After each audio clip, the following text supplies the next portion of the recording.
नाज़रीन, एक मसला रेकोडेक का मसला, पाकिस्तान के अंदर सोने की कानों की एक्सप्लोरेशन, वो तमाम चीज़ें हमारी अदालत के अंदर गई, उसको सस्पेंड कर दिया गया कॉन्ट्रैक्ट को। फिर वो कंपनी जो है वो चली गई आलमी अदालत के अंदर। आलमी अदालत के अंदर जाकर पाकिस्तान के खिलाफ उन्होंने दावा कर दिया और अब उस दावे का क्या बना।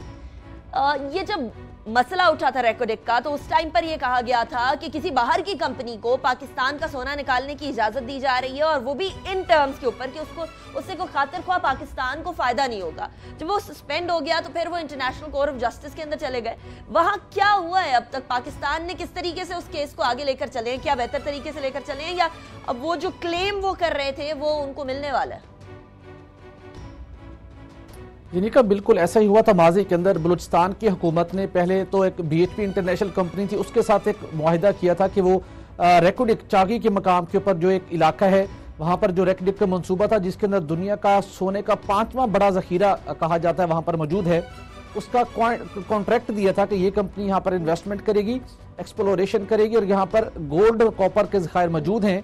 लेकिन जिन बुनियादों के ऊपर उस कंपनी के साथ मुआहिदा किया गया था वो शुरू दिन से ही मशकूक था। उसके बाद BHP कंपनी ने ये कॉन्ट्रैक्ट, इसके शेयर जो थे चिली और उसके साथ कनाडा की कंपनी थी टीथियान, जॉइंट वेंचर था, उसको फरोख्त करके वो पाकिस्तान से चली गई थी। उसके बाद इस कंपनी ने काम शुरू किया और एक्सप्लोरेशन का आगाज भी कर दिया गया। लेकिन फिर बाद में हमने देखा कि 2013 के अंदर सुप्रीम कोर्ट ऑफ पाकिस्तान के अंदर ये केस टेकअप हुआ और इस मुआहिदे को मुल्की मफाद के मुनाफी करार देते हुए वन साइडेड करार दे दिया गया कि मुल्की कवायद को फॉलो नहीं किया गया।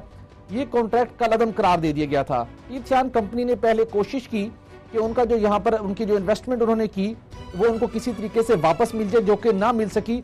और फिर अल्टीमेटली उन्होंने आलमी सालसी अदालत, जिसे 61 कहा जाता है, वहां पर उन्होंने ये केस दायर किया और वहां पर उन्होंने $400 मिलियन हर्जाने का दावा पाकिस्तान के खिलाफ दायर किया है कि उन्हें नुकसान हुआ है, यानी 40 अरब रुपए वो चाहते हैं कि पाकिस्तान उनको अदा करे। पहले पाकिस्तान और फेडरल वफाकी हुकूमत और बलूचिस्तान की हुकूमत ने एक मुश्तरका टीम बनाई और उनसे कोशिश की गई कि टीथियान कंपनी के साथ आउट ऑफ कोर्ट सेटलमेंट कर ली जाए, लेकिन इस कंपनी ने आउट ऑफ कोर्ट सेटलमेंट करने के ऊपर तैयार नहीं हुई और अल्टीमेटली उनका केस अब फाइनल स्टेज के ऊपर है। पाकिस्तान को नोटिस सर्व किया हुआ 61 की जानिब से, जहां पर अब जो हर्जाने की कार्रवाई है वो जारी है। पाकिस्तान की जानिब से केस प्लीड किया गया था आलमी सालसी अदालत के अंदर कि टीथियान का कॉपर कंपनी ने मुल्की कवानीन की खिलाफ वर्जी की है, ये इंटाइटल नहीं है कि हर्जाना वसूल कर सके पाकिस्तान से, लिहाजा इसकी दरखास्त को मुस्तरद किया जाए। लेकिन पाकिस्तान की दरखास्त की वापस सुनवाई नहीं हो सकी और 61 के अंदर बड़ी तेजी से पाकिस्तान के खिलाफ हर्जाने का केस आगे बढ़ रहा है। इसी के साथ एक और बड़ा केस है जिसका जो पाकिस्तान के ऊपर जो हर्जाने के जो खतरात मंडला रहे हैं वो $2 अरब 10 करोड़ मालियत का हर्जाना है, जो कि कारके रेंटल पावर कंपनी, जो कि तुर्किश कंपनी थी, उसने पाकिस्तान के खिलाफ आलमी सालसी अदालत में दायर कर रखा है। ये दोनों केस बड़ी मुनफरिद नोयत के हैं, लेकिन दोनों साथ साथ चल रहे हैं। वहां पर भी हर्जाने का मामला है, इस केस के अंदर भी हर्जाने का मामला है और तकरीबन जो एक टीम को, जिस टीम को हेड कर रहे हैं पाकिस्तान की जानिब से अटॉर्नी जनरल ऑफ पाकिस्तान, और जो नीचे उनकी टीम है, वो दोनों केसेस को बड़ा कीनली देख रही है। ताहम जो कारके रेंटल पावर का मामला है उसके अंदर कुछ लोग जो शुरू में इस केस के साथ अटैच थे वो आलमी सालसी अदालत में पेश भी हुए, उनसे मेरी बात हुई। उनके कुछ तहफुजात हैं कि हम इस केस को दुरुस्त सिमत में लेकर नहीं जा रहे, जिस तरीके से हमें इसे परसू करना चाहिए, चूंकि मुबैना तौर पर कहा जाता है कि वजारत पानी बिजली के कुछ आला हुकाम का इस केस के अंदर सॉफ्ट कार्नर मौजूद है। क्योंकि जब सुप्रीम कोर्ट ऑफ पाकिस्तान ने मंसूबे कलअदम करार दिए थे रेंटल पावर मंसूबे, कारके रेंटल पावर प्लांट का शिप जो कराची में पोर्ट पर मौजूद था, उसको पाकिस्तान से बैरून मुल्क ले जाने पर पाबंदी आई थी जब तक जो उसने एडवांस रकम हासिल की थी वो जमा ना करवाए। लेकिन कारके कंपनी ने मुख्तलिफ इदारों के साथ एडजस्टमेंट करके और उन्होंने ये कमिटमेंट की कि वो ड्राई डॉकिंग के लिए दुबई जाना चाहते हैं और फिर वापस आएंगे। इजाजत दी गई, बैरून मुल्क के आज तक वो वापस नहीं आए। तुर्किश प्रेसिडेंट भी ये मामला वज़ीर आज़म नवाज शरीफ के साथ उठा चुके हैं। यही इसी वजह से कुछ लोग ये कह रहे हैं कि इस केस के अंदर हुकूमत पाकिस्तान और वजारत पानी बिजली कुछ हुकाम सॉफ्ट कॉर्नर पेश कर रहे हैं, जिसके नतीजे में $2 अरब 10 करोड़ न सही लेकिन पाकिस्तान को हर्जाना अदा करना पड़ सकता है आलमी सालसी अदालत के अंदर, जिस तरीके से इस केस को आगे चलाया जा रहा है। और ये मुख्तलिफ माहिरीन जो इस केस के साथ पहले एसोसिएट रहे हैं, उन्होंने इस बात की तजवीज़ दी है कि इस केस को नॉर्मल ना लिया जाए, क्योंकि कारके कंपनी ने इंटरनेशनल रिप्यूट के लॉयर्स हायर कर रखे हैं। पाकिस्तान की टीम उस कदर मजबूत भी नहीं है और केस बहुत वीक तरीके से प्लीड कर रही है, लिहाजा दोनों केसेस को फर्स्ट प्रायोरिटी पे रखना चाहिए। क्योंकि अगर पाकिस्तान के खिलाफ दोनों में से किसी एक केस के अंदर भी हर्जाने की कार्रवाई का अगर फैसला आ जाता है तो इसके बहुत दूरस्थ नताइज होंगे, क्योंकि मुस्तकबिल के अंदर जब भी लॉ ऑफ लैंड के तहत पाकिस्तान के अंदर किसी भी कंपनी के खिलाफ कार्रवाई की गई तो उनके पास एक प्रेसिडेंट मौजूद होगा कि वो किसी भी आलमी सालसी अदालत में जाकर, आलमी फोरम पे जाकर पाकिस्तान के खिलाफ हर्जाने की कार्रवाई कर सके और डैमेजेस वसूल कर सके। इन दोनों केसेस के अंदर बड़े वाज़ेह तौर के ऊपर मुल्की कवानीन की धज्जियां उड़ाई गई थी, पेपर रूल्स की वायलेशन की गई थी, जिसकी बुनियाद के ऊपर सुप्रीम कोर्ट ऑफ पाकिस्तान ने ये कॉन्ट्रैक्ट का लदम करा दिए थे। लेकिन हैरान कुन तौर के ऊपर जो इसका हम रेकॉर्ड की बात करें, जहां पर सोने और कॉपर के बड़े जखायर मौजूद हैं जो बलूचिस्तान समेत मुल्क की तकदीर संवार सकते हैं, जब से ये कंपनी आलमी सालसी अदालत में गई है उसके बाद इस मंसूबे के ऊपर कुछ काम नहीं हो सका।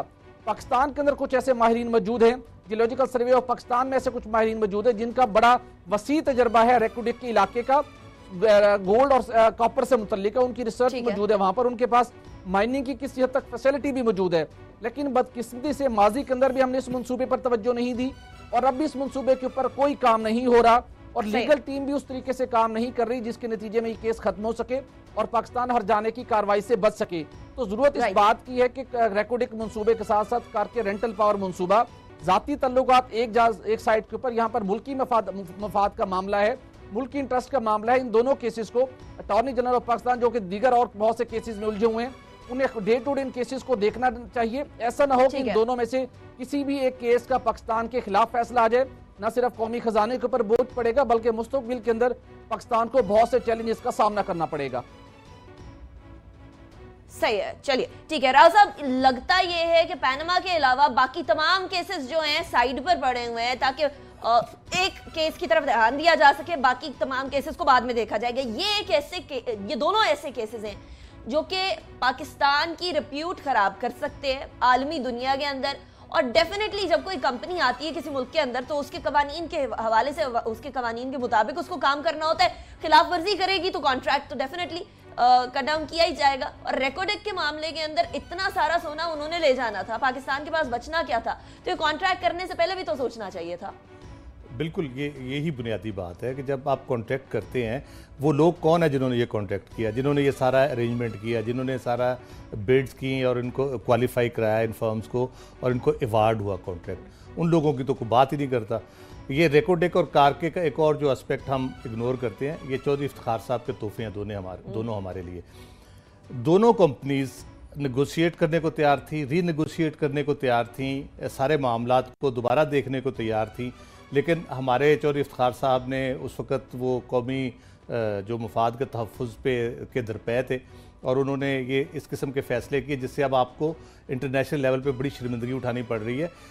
जो रेकोडिक वाला है वो ऑलमोस्ट डिसाइड हो चुका है, 1.1 बिलियन का मेरा ख्याल है उन्होंने शायद आपको हर्जाना देना पड़ेगा और बाकी नेगोशिएशन शायद कॉन्ट्रैक्ट भी वापस करना पड़े उनको।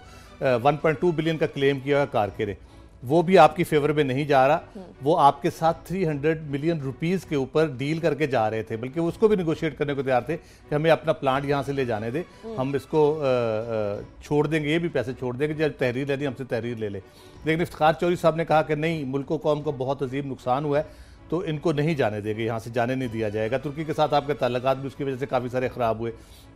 अब at the end of the day क्या हुआ, खाया पिया कुछ नहीं, गिलास तोड़ा 12 आने, ये वाली सूरत हाल आपने पैदा कर ली कि आपने ना फ़ायदा लिया इन कंपनीज का, ना उनको प्रॉपरली एग्जीक्यूट किया। अगर वो रीनेगोशिएट कर रहे थे, आपने रीनेगोशिएट नहीं किया ताकि अपनी फेवर में कर सके।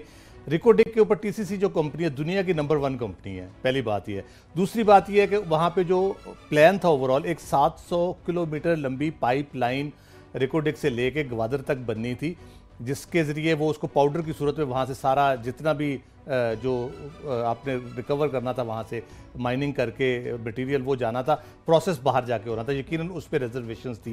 लेकिन 700 किलोमीटर पाइपलाइन जब बननी थी, वहाँ पे जॉब जनरेशन अलहदा से होनी थी, वहाँ पे उन्होंने एजुकेशन, हेल्थ, पानी के मंसूबों के साथ उनके कॉन्ट्रैक्ट हुए थे हर किस्म के। और फिर जब उनके ऊपर प्रेशर आया, वो सारी कंडीशंस तकरीबन मानने को तैयार हो गए थे जो पाकिस्तान चाहता था कि इस तरह से ये होनी चाहिए। लेकिन इफ्तिखार चौधरी साहब डटे रहे, वो मुल्क कौम के मफाद में उन्होंने अब ये $3-3.5 बिलियन का आपको नुकसान होने जा रहा है। लेकिन राव साहब, किस तरीके से कोई ये मान गया कि उठा के ले जाइए सोना, बाहर जाके प्रोसेस करिए और बेचिए पूरी दुनिया को। अफ्रीका के अंदर हम लोगों ने देखा ब्रिटेन ने आकर क्या किया, यही किया, सोना उनका ले गए, जितने वो अमीर थे उनको गुर्बत के अंदर डाल गए, और आज भी उनका हाल देख लीजिए। तो पहले तो इस शिक की बात की जाए ना कि ये शिक मानी किसने। यही मैं बात कर रहा हूं कि वो रीनेगोशिएट कर रहे थे, सारी चीजें रीनेगोशिएट कर रहे थे। दूसरी बात यह, जिन्होंने ये किया कॉन्ट्रैक्ट, पाकिस्तान की तरफ से भी किसी ने साइन किया ना, पाकिस्तान की तरफ से भी वेटिंग हुई होगी, लॉ मिनिस्ट्री की वेटिंग के बगैर ये साइन नहीं होते ये सारी चीजें, कि कोई ना कोई तो जिम्मेदार है ना। वो कौन है, उसका तो नाम आज तक नहीं सामने आया कि वो कौन लोग थे। ठीक है, टिसियान बड़ी बुरी कंपनी होगी, कार के बहुत बुरी कंपनी होगी, जिन लोगों ने पाकिस्तान से कॉन्ट्रैक्ट किया उनके साथ, उनका भी तो बताएं ना वो कौन लोग हैं, किस तरह से ये सारा कुछ हुआ। और टीसीसी कंपनी की जिस खबर की बुनियाद पे सुओ मोटो लिया गया था, वो खबर में लिखा हुआ था कौन सी अमेरिकन कंपनी इंटरेस्टेड थे, उसको नहीं दिया गया, इसलिए उन्होंने उसके खिलाफ सारी कैंपेन चलाई, और उसके बाद वो एक सुओ मोटो हुआ, और उसके बाद ये सारा केस चल पड़ा। जब रीनेगोशिएट कोई कंपनी करती है, आपको भी थोड़ा सा इंटरनेशनल आप मायदा जब करते हैं उसका आपको रिगार्ड करना चाहिए, उसका एहतराम करना चाहिए। आपने गलत किया है, आप रीनेगोशिएट कर लें। अगर कंपनी रीनेगोशिएशन के लिए तैयार है, आप उसके साथ करें। अगर वो वायलेशन करती है ऑब्वियसली, फिर आपका राइट बनता है कि आप खुद जाएं इंटरनेशनल कोर्ट ऑफ जस्टिस में और उसको सॉल्व करें, और आपकी फेवरेबल होगा। अब तो आपने वायलेट किया उसको, आपने उन टर्म्स एंड कंडीशन को वायलेट करके उसको खत्म कर दिया कोर्ट के ऑर्डर के ऊपर। अब आप इंटरनेशनल कोर्ट में जाके कहेंगे इफ्तिखार चौधरी साहब ने किया था, वो तो नहीं मानेंगे इस बात को। चलिए ठीक है, इतना जरूर है कि अब इस मामले को ही देख लीजिए। चलिए, पहले नहीं देख सके, अब देख लीजिए कि कोर्ट के अंदर हमारे वकला क्या कर रहे हैं और कितना ज्यादा इफेक्टिवली उसको डिफेंस पाकिस्तान को दे रहे हैं। और क्योंकि अब डेफिनेटली ये पाकिस्तान की साख की बात आ जाती है। अगले टॉपिक की तरफ बढ़ते हैं।